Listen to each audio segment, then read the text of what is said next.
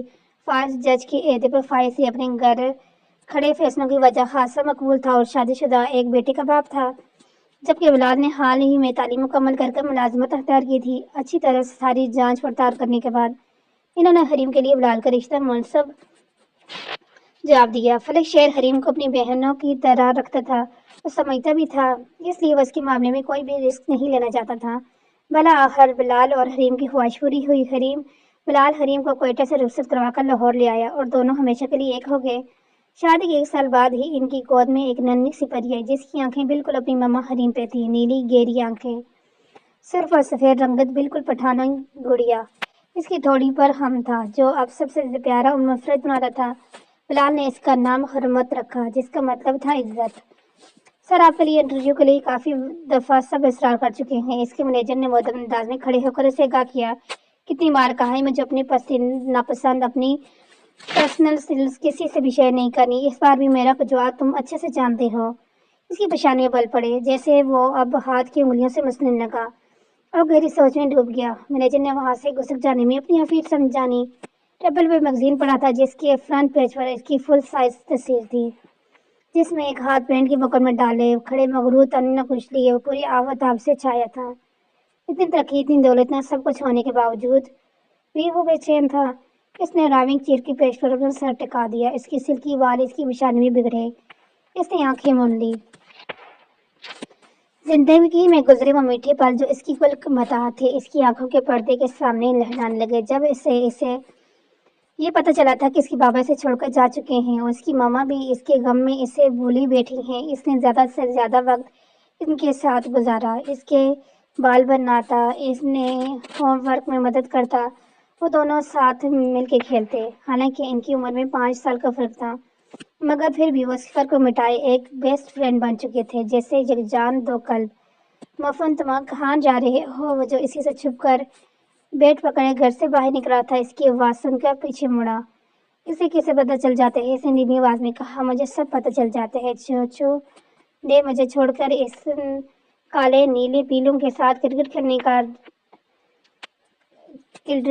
کا رہے تھے نا؟ اس نے ابرو اچھا کر انگلی اٹھا کر سوال کیا۔